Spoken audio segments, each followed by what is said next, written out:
Welcome back to Lakers News Fan Report, where we bring you the latest and most exciting sports news every single day. Today, we have a story that's stirring up all kinds of emotions across the NBA world. It's a move that could define franchises for years to come, and trust me, you're going to want to stick around for this entire breakdown because there is so much more to it than meets the eye. We're talking about the Dallas Mavericks trading Luka Doncic to the Los Angeles Lakers and the massive ripple effects that are already starting to show. Right off the bat, let's make one thing clear. The Mavericks should never have traded Luka Doncic. That much is obvious to anyone who's watched even a few minutes of Mavericks basketball over the past few years. Luka didn't just carry Dallas to the NBA Finals in 2024. He was the Mavericks' identity. Moving him was not just a risky choice. It was the kind of decision that can alter the trajectory of a franchise for a decade.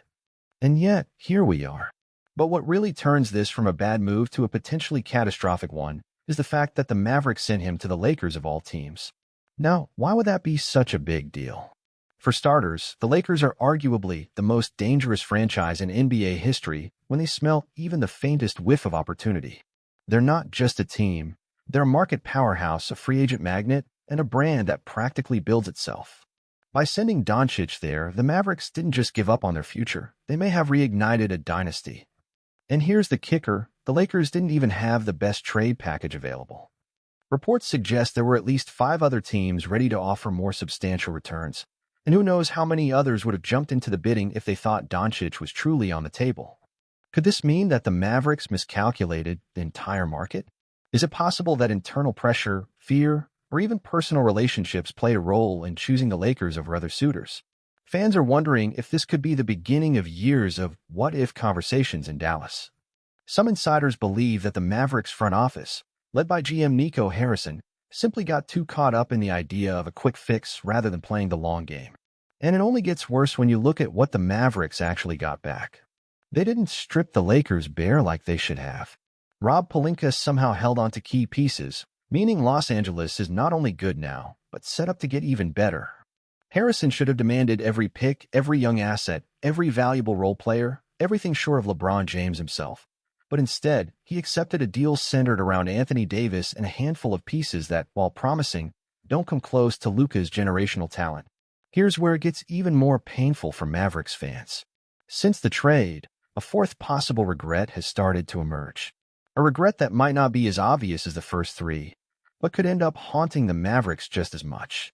You see, while Davis was the headline acquisition, and sure, he's still a big name, Austin Reaves has quietly transformed into a potential all-star level player for the Lakers. Since LeBron went down with an injury back in March, Reaves has been averaging close to 26 points per game, shooting over 50% from the field, over 40% from 3, and over 90% from the free throw line. That's not just good. That's elite territory. Those are numbers that scream future all-star, future franchise cornerstone. Is it possible that the Mavericks traded for the wrong player? Could Reaves, not Davis, have been the piece that Dallas needed to truly reset the clock and build a sustainable future? Right now, it's hard not to wonder. Reaves' impact metrics have been stellar for a while, not just during this hot streak. He's tied with LeBron in win shares this season, and he ranks higher in offensive estimated plus-minus than stars like Trae Young, Jamal Murray, and even Kevin Durant. Let that sink in for a second. We're not talking about flashes here. We're talking about consistent, underlying indicators of real superstar potential. Meanwhile, Anthony Davis, for all his talent, has been exactly what skeptics feared he would be. Injury-prone, inconsistent, and aging. He strained his adductor muscle in his Mavericks debut and missed 6 critical weeks. Kyrie Irving, the other cornerstone of this supposed new era in Dallas, tore his ACL and could miss all of next season. Was this the high-risk, high-reward future the Mavericks envisioned? Or were they simply betting everything on 2 players with a long history of physical breakdowns, hoping against hope that things would somehow turn out differently? Fans are frustrated. Analysts are skeptical. And the worst part? This isn't just a short-term setback. Dallas is now locked into a future where their 2 biggest stars are older, more injury-prone, and tied to expensive contracts. By the time the 2026-27 season rolls around, the Mavericks might be staring down a very grim reality, a team stuck in mediocrity with no draft picks, no young stars, and no easy path forward. And while Anthony Davis today might still be a better player than Austin Reaves, that gap could close fast, if it hasn't already begun to close. Could the Mavericks have avoided this fate by making different choices? What if they had demanded Reaves every pick, and maybe even another young player like Max Christie instead of putting all their chips on Davis? What if they had looked beyond the immediate present and thought about what it takes to actually sustain success in the NBA? These are the questions Mavericks fans are asking themselves now, and the answers aren't pretty. The Lakers, meanwhile, look like they might have stumbled into a golden bridge to the next era. With Luka Doncic running the show, Reaves blossoming into a star, and a cupboard still full enough to make moves in the offseason, Los Angeles could be on the verge of something truly terrifying for the rest of the league.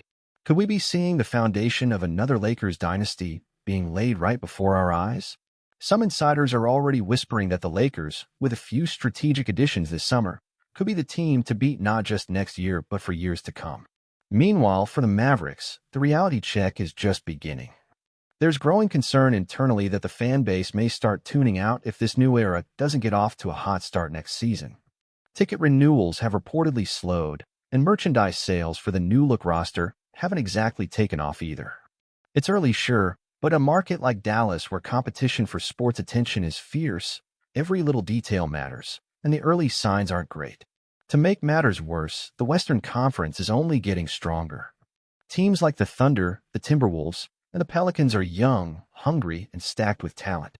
Golden State still has a puncher's chance to reload, and you can never count out teams like Denver or Phoenix. Dallas didn't just make themselves weaker, they may have voluntarily stepped into a conference that's about to leave them behind. Another major issue? Chemistry. Building chemistry isn't something that happens overnight, especially when your two stars are often unavailable due to injuries. While Luka and Reaves have already started building an on-court connection that looks effortless, Anthony Davis and Kyrie Irving have barely shared the floor in Dallas uniforms. And every missed game is another opportunity for doubts and frustrations to creep in. You also have to wonder about the long-term leadership question in Dallas. Luka was the unquestioned leader, both vocally and by example. Davis, for all his strengths, has never been that type of personality. Kyrie can lead in his own way, but his leadership style has been, let's just say, unconventional at best. Who's going to hold the locker room together when adversity strikes?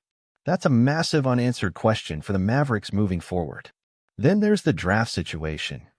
Giving up multiple future first-round picks in the Davis trade means the Mavericks' flexibility is severely limited. Even if things go south fast, Dallas can't simply pivot into a rebuild without sending premium picks to other teams. They're boxed in, and the walls could start closing in quicker than anyone in the front office anticipated. And let's not overlook the psychological impact on Luka Doncic himself. After years of carrying a franchise with limited support, he now finds himself in Los Angeles, surrounded by a capable front office, elite teammates, and the weight of Lakers' legacy behind him. It's a dream scenario for a player of his caliber, and early reports out of LA suggest Luka is embracing this opportunity with a level of focus and intensity we haven't seen before. In fact, insiders are already noting subtle changes in Luka's game. Less frustration with officials, quicker defensive rotations, more trust in teammates. It's amazing what a positive environment and real support can do for a superstar. Luka looks happier, sharper, and more dangerous than ever, and that should scare every other team in the NBA. Another developing storyline to watch is the mentorship dynamic between Luka and LeBron James. While LeBron is nearing the end of his playing days, he remains a force behind the scenes. Passing the torch to Luka, both figuratively and literally, could be one of the most fascinating subplots of the next 2 seasons. If Luka soaks up even half of LeBron's leadership wisdom, his growth could skyrocket. One thing's for sure, the Lakers fan base is electric right now. After a few rocky years post-bubble, it finally feels like hope is back in full force. You can hear it at Crypto.com Arena. You can feel it online in Lakers Nation forums and social media. There's a buzz, an excitement, an energy that only happens when a true superstar era is about to dawn. Contrast that with Dallas, where frustration is turning into apathy. Some of the most loyal Mavericks fans are already tuning out. It's one thing to lose with hope for the future.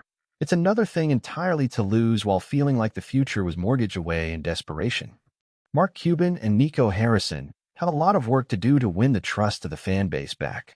And what about the coaching situation?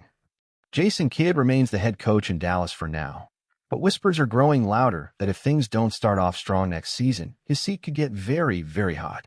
There's only so much patience ownership and fans will have if this team underachieves again, especially now, after such a high-profile gamble. Meanwhile, Darvin Ham in Los Angeles is sitting in the perfect spot. He's got a superstar talent, rising young players, and a front office willing to make bold moves. Ham's biggest challenge might not be coaching effort or chemistry. It might simply be managing expectations and making sure egos stay in check as success starts to build. But what do you think about all of this? Was the Luka Doncic trade the worst move in Mavericks history? Should they have targeted Austin Reaves instead of Anthony Davis? Are the Lakers about to take over the NBA once again? I can't wait to read your thoughts in the comments below. Personally, I'm fired up about it. As a fan of the game, you want to see smart moves, bold decisions that pay off. But what Dallas did here feels reckless, short-sighted, and frankly heartbreaking for their fanbase. I genuinely hope I'm wrong, but right now it sure doesn't look like it. If you enjoyed this video, don't forget to hit that like button, subscribe to Lakers News Fan Report, and turn on the notification bell so you never miss an update. We've got a lot more to dive into this off-season, and trust me, you won't want to miss a single story. Thanks for watching, and I'll see you in the next one.